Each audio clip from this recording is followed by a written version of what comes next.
कम talented और ज़्यादा talented नाम की कोई चीज़ नहीं होती है। It's your hard work which makes you talented. एक एवरेज स्टूडेंट, बहुत बेसिक इंग्लिश भी जिसको नहीं आती थी, उसने अगर सीजीएल में 198 स्कोर किया है out of 200, that too in first attempt, तो आप इसको आराम से करेक्ट कर सकते हैं। But make sure you leave no stone unturned, और आप जितनी मेहनत ये एग्ज़ाम मांगता है उतनी मेहनत आप करने के लिए तैयार हैं। Hello guys, welcome to my YouTube channel. My name is Shankar Chesma, और आज इस वीडियो में हम डिस्कस करेंगे मेरे एसएससी सीजीएल की प्रिपरेशन के टाइम मेरा डेली शेड्यूल क्या होता था। इस वीडियो में A to Z इन्फॉर्मेशन मैं आपके साथ शेयर करूँगा। मैंने एग्ज़ाम 2018 का एग्ज़ाम दिया था, सीजीएल एंड सीपीओ बहुत एग्ज़ाम मैंने दिए हैं जिसमें मेरे अच्छे मार्क्स हैं। मैंने काफ़ी सारी वीडियोज़ में मेरे मार्क्स भी रिवील करें। मेरे सीपीओ का स्कोर है 365 आउट ऑफ 400, और जिसमें सीजीएल में मेरा स्कोर है 604 आउट ऑफ 700। तो आज इस वीडियो में मैं मेरा पूरा शेड्यूल सुबह से लेके शाम तक मैं क्या करता था, कैसे प्रिपरेशन करता था, क्या क्या रिसोर्सेज मैंने फॉलो किए, प्लस कौन से ऐप, कौन सी वेबसाइट्स को मैं पढ़ते टाइम देखता था, कौन से ऐप से मैं क्विजेस करता था, A to Z चीज़ें इसमें डिस्कस करेंगे। कितने बजे से मैं पढ़ाई स्टार्ट करता था, कौन से सेक्शन को मैं कितना टाइम देता था, ये सब इस वीडियो में मैं डिस्कस करूँगा। मैं ये नहीं बोलता कि आपको एग्जैक्ट 100% मैंने क्या फॉलो किया है वही फॉलो करना है, बट इससे आपको एक रफ आइडिया लगेगा कि कौन सी चीज़ें आपको एसएससी प्रिपरेशन के टाइम करनी चाहिए, क्या क्या मैंने करी थी, ये चीज़ें सब इस वीडियो में डिस्कस करेंगे। और मेरा शेड्यूल 8 बजे से स्टार्ट करता था। 8 बजे एक्चुअल में मैं उठता था, और जैसे मेरा डेली भी 9 बजे ऑफिस होता था, तो मेरी ये हैबिट थी 8 बजे उठना और 12 के अराउंड मेरा सोना। तो उसके बीच में मैं सैटरडे संडे क्या करता था पूरा इसमें डिस्कस करेंगे। मैं एक दिन को पूरा लेके डिस्कस करूँगा, जैसे मैं सैटरडे को लेके इसमें डिस्कस करूँगा। तो 8 बजे से स्टार्ट करते हैं। सबसे पहले जैसे मॉर्निंग में मैं 8 बजे उठ गया, तो मेरी एक हैबिट है, ये बैड हैबिट है, गुड हैबिट है, ये तो मैं नहीं बता सकता। बट अभी भी मैं जब कोई प्रिपरेशन नहीं कर रहा, तभी मेरी आदत है कि मैं उठते ही सबसे पहले फ़ोन चेक करता हूँ। तो मेरी उस टाइम भी यही हैबिट थी, मैं उठते ही फ़ोन चेक करता हूँ। तो अभी फ़िलहाल क्या करता हूँ, मैं व्हाट्सएप, फेसबुक, इंस्टाग्राम ये सब मैं यूज़ करता हूँ। अभी तो कोई प्रिपरेशन का लोड नहीं है मेरे पे, तो ये सब चीज़ें यूज़ करता हूँ। तो उस टाइम ये मेरे पे नहीं थे, मेरे पे फेसबुक और इंस्टाग्राम में यूज़ नहीं करता था उस टाइम। तो मैं क्या करता था, सुबह 8 बजे उठते ही सबसे पहले न्यूज़पेपर ओपन करता था। और न्यूज़ कहाँ से पढ़ता था, मैं न्यूज़ में पॉलिटिक्स और फिल्म ये सब के न्यूज़ नहीं पढ़ता था, मैं मेजर फोकस करता था एडिटोरियल पे। तो एक ऐप था वोकेब 24 करके, उसमें सभी जो लीडिंग न्यूज़पेपर्स है, जैसे द हिंदू है, टाइम्स ऑफ इंडिया है, इंडियन एक्सप्रेस है, तो उनके एडिटोरियल्स वहाँ पे आते हैं। तो वो ऐप मैं सुबह ओपन करता था, नींद में मतलब उठते ही सबसे पहले, बेड से उठने से पहले वो चीज़ मैं करता था। और उसमें से जितने भी उसके 4-5 प्रीवियस डे के जितने भी वो एडिटोरियल्स हैं उनको पढ़ लेता था। आधे घंटे के आसपास मुझे लगता था। और उस ऐप की सबसे बेस्ट खासियत ये है कि जितने भी प्रिपरेशन कर रहे हैं उनको पता होगा, उन्होंने अगर वो ऐप यूज़ किया है, तो उसमें आप जब एडिटोरियल पढ़ रहे हैं तो कोई वोकेबलरी, कोई मीनिंग आपको नहीं आती है, तो आप उस पर टैप करो तो उसका हिंदी ट्रांसलेशन वो नीचे दिखा देता है, तो उससे थोड़ी सी पढ़ने में आसानी रहती है। तो ये ऐप पढ़ता था। उसके बाद आधे घंटे के बाद मैं बाहर निकल के फ्रेश होके, हमारे आंटी आती थी मतलब खाना बनाने, एक आंटी खाना बनाने आती थी, एक झाड़ू पोछा करने आती थी। वो जब तक पूरा काम करती थी तब तो कोई पढ़ाई नहीं होती थी, उनको बताना क्या बनाना है क्या नहीं बनाना है, ये सब में टाइम निकल जाता था। 9:30 तक का 9 साढ़े 9 बजे तक का टाइम इसमें निकल जाता था। उसके बाद मैं 10 बजे मैं पढ़ने बैठता था। और मुझे सैटरडे संडे में कितना कवर करना है, क्या करना है, इसकी मैं प्लानिंग फ्राइडे इवनिंग को ही कर लेता था। मतलब सोने से पहले ये डिसाइड कर लेता था कि उस दिन मुझे क्या पढ़ना है, कौन सी चीज़ करनी है। मतलब सेक्शन वाइज में थोड़ा सा, सब्जेक्ट वाइज थोड़ा आइडिया लेके चलता था। तो 10 बजे मैं मेरी मतलब एक्चुअल पढ़ाई स्टार्ट करता था, जो रात के 11:30 बजे तक जाती थी। उसमें बीच में ब्रेक्स और ये सब इसमें डिस्कस करेंगे। और जितने भी आवर इसमें मैं ले रहा हूँ, जैसे मैं 1 आवर का कोई चीज़ इसमें डिस्कस कर रहा हूँ, तो उसमें ऐसा था कि मैं 50 मिनट या 45 मिनट से इसमें पढ़ता था। उसमें 1 घंटे में आप 45-50 मिनट से ज़्यादा नहीं पढ़ पाओगे। तो जो नेक्स्ट जो आवर आप स्टार्ट कर रहे हो उसमें आपको 10 मिनट या 15 मिनट का गैप चाहिए होता है, तो आप ले सकते हैं। तो सबसे पहले मैं 10 बजे जीएस की पढ़ाई स्टार्ट करता था। अब जीएस में भी 2 चीज़ें आपको देखनी होती है इसमें। जैसे जीएस में एक तो बुक होती थी, मेरे पास लूसेंट की बुक है। अभी मेरे पास बुक्स नहीं है। मेरे प्रिपरेशन के जैसे ही मेरे डिस्क्रिप्टिव का एग्ज़ाम हुआ था, मैंने मेरे बुक्स को इधर उधर बांट दिया था, तो मेरे पास बुक्स नहीं है अभी। और इसलिए मैं मेरी एक्चुअल बुक्स आपको नहीं दिखा पाऊँगा, तो इसलिए कमेंट मत करना कि सर आपके पास तो बुक्स भी नहीं है, आपने कहाँ से तैयारी करी। तो 10 बजे मैं जीएस के लिए प्रिपरेशन स्टार्ट करता था, जिसमें 1 घंटा मैं लूसेंट को देता था। मतलब 1 घंटे में 45 टू 50 मिनट्स में लूसेंट को पढ़ता था। लूसेंट पढ़ने के बाद जो 15 मिनट के ब्रेक के बाद जो नेक्स्ट आवर है, उसमें मैं 2 पार्टों में इसको डिवाइड करता था। एक तो मैं उसमें से करंट अफेयर्स देखता था। करंट अफेयर्स एक टेक्स्ट बुक का ऐप आता है, करंट अफेयर्स, सिर्फ करंट अफेयर्स करके एक बाय टेक्स्ट बुक एक ऐप आता है, उसमें दिन के 15 या 20 करंट अफेयर्स आते थे, वो मैं देखता था उसमें, और मतलब पढ़ता था उसमें से, और उसके बाद कुछ क्विजेस कर लेता था। जैसे ग्रेड अप के मैं जिस टॉपिक को आज मैंने लूसेंट में पढ़ा है उसी के मैं क्विजेस कर लेता था। मतलब जैसे मेरी पॉलिटी चल रही है, 2 हफ्ते पॉलिटी, 1 हफ्ता मेरी पॉलिटी पढ़ रहा हूँ, तो ग्रेड अप में टॉपिक वाइज जो आप प्रैक्टिस कर सकते हो, क्विजेस कर सकते हो, तो वहाँ से मैं क्विजेस करता था। तो ये 40-45 मिनट्स ये वाला काम करता था मैं। तो इसमें मुझे 12 बज जाते थे। 12 बजे तक मैं मतलब जीएस कवर करता था, 10 से 12। उसमें मैं स्टैटिक भी लूसेंट से कवर कर लिया मैंने, और करंट अफेयर्स मैंने एक ऐप बताया आपको, वहाँ से पढ़ लेता था, और कुछ क्विजेस कर लेता था। क्विजेस से आपको आइडिया लगता रहता है कि आपकी प्रिपरेशन किस लेवल तक जा रही है, आपको कितना नॉलेज हुआ है किसी सब्जेक्ट को पढ़ने से। तो मैं क्विजेस तो चारों सेक्शन के अटैम्प्ट करता रहता था। और होता क्या था, मैं जॉब करता था, जैसे ऑफिस में भी मुझे कुछ टाइम मिलता था, कभी कैफ़े में फ्री बैठे हैं तो इस टाइम भी मैं क्विजेस करता था। तो मेरी हैबिट थी, क्विज और मॉक देना मेरा फेवरेट पार्ट था प्रिपरेशन के टाइम। ये 10 से 12 हमने जीएस डिस्कस कर लिया है, और जीएस के रिसोर्सेज मैंने आपको बता दिए हैं। लूसेंट मैंने थ्योरी के लिए पढ़ी है, उसके अलावा मैं करंट अफेयर्स एक टेक्स्ट बुक के ऐप से पढ़ता था, और मैं क्विजेस अटैम्प्ट करता था। क्विजेस में मैं ग्रेड अप के ऐप को यूज़ करता था, वहाँ से मैं क्विजेस अटैम्प्ट करता था। प्लस मैंने कुछ यूट्यूब के वीडियोस की भी हेल्प ले रखी है, जिसमें मुझे कोई भी कंफ्यूजिंग टॉपिक लगता था लूसेंट में जो मुझे समझ में नहीं आया, तो वो मैं क्या यूट्यूब पे सर्च कर लेता था। वहाँ से किसी टीचर ने वो टॉपिक पढ़ाया हुआ था, तो वहाँ से मैं उसकी 1.5x पे स्पीड करके या 2x पे स्पीड करके, ऐसे पीपीटी से जो भी लोग पढ़ाए हुए रहते हैं उनको मैं देख लिया करता था।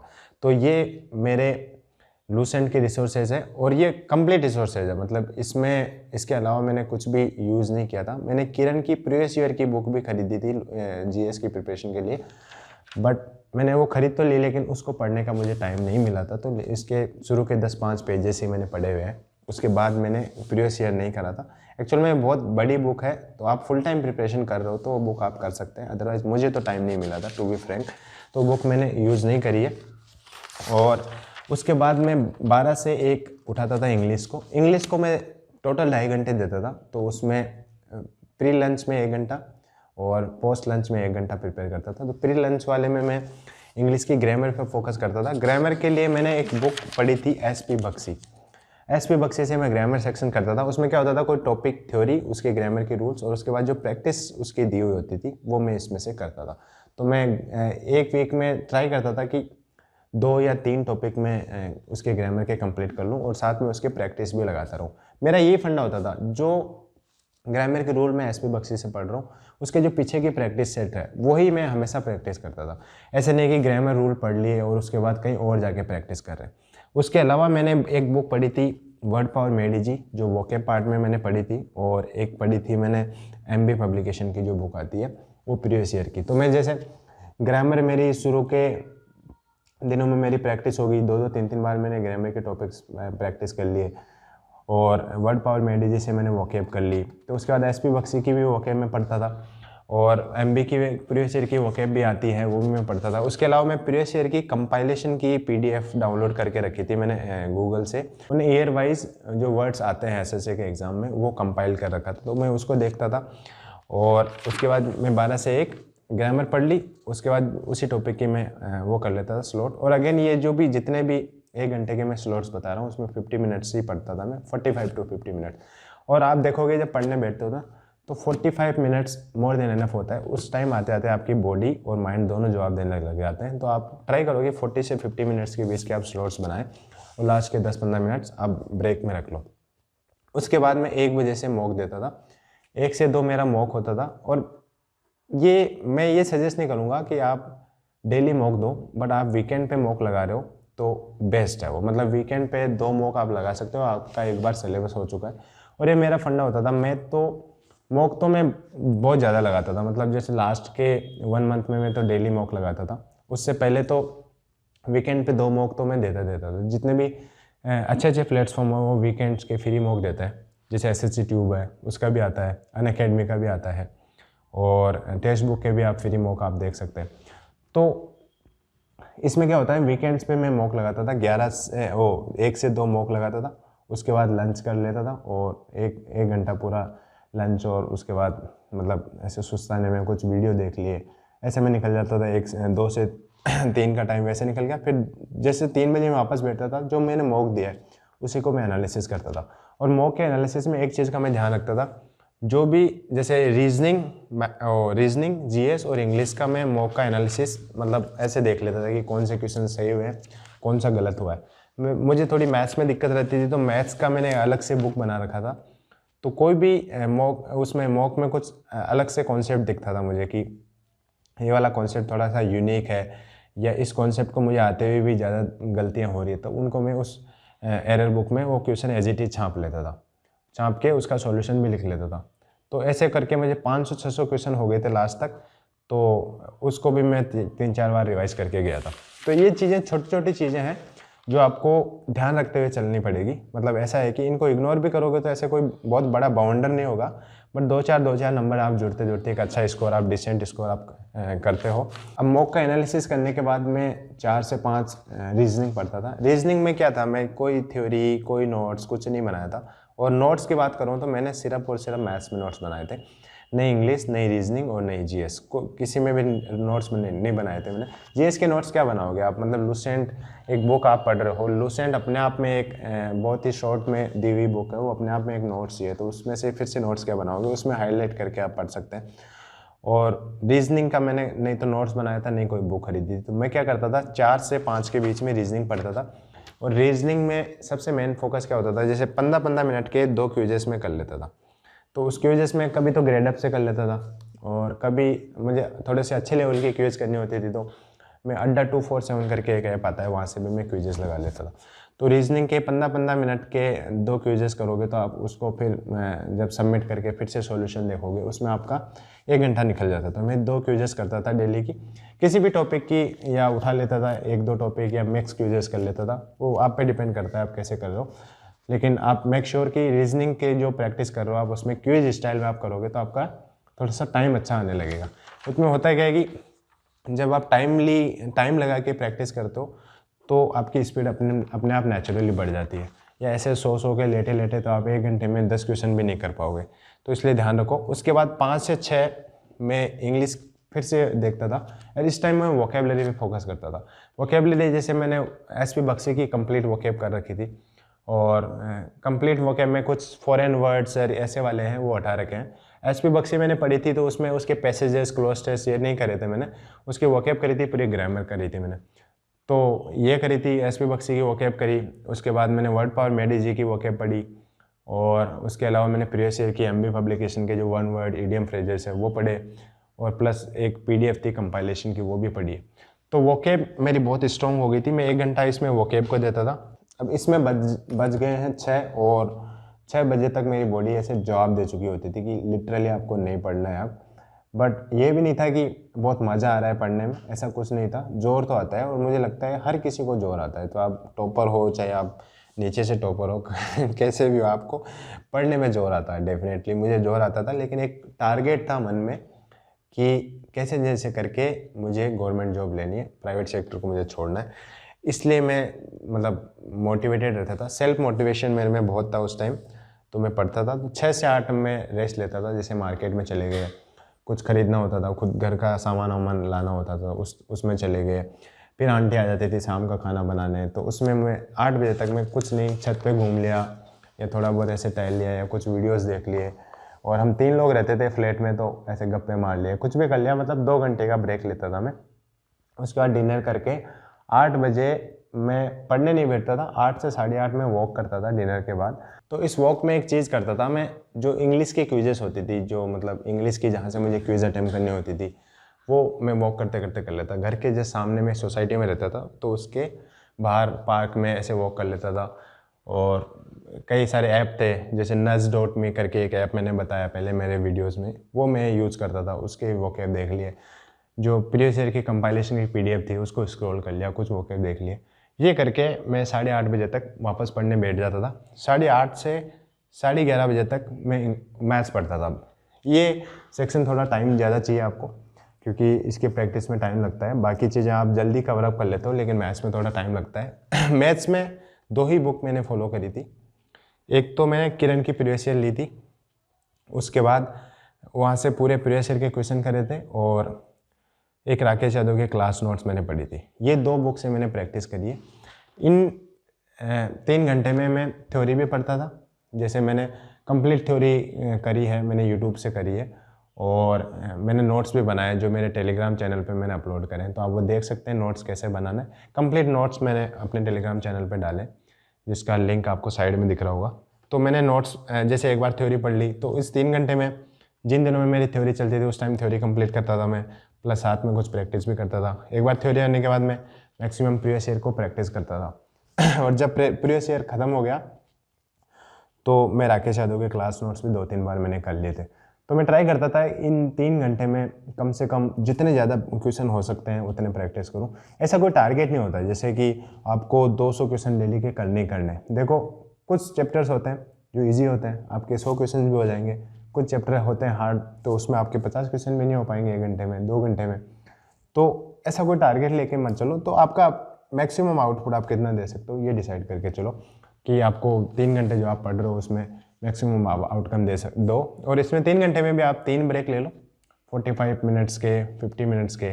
इसके बाद आप ब्रेक ले सकते हो। और कैसे 45 मिनट्स कैसे, टाइमर लगा के आप रख सकते हैं। और फ़ोन को जितना दूर रखोगे बेटर रहेगा।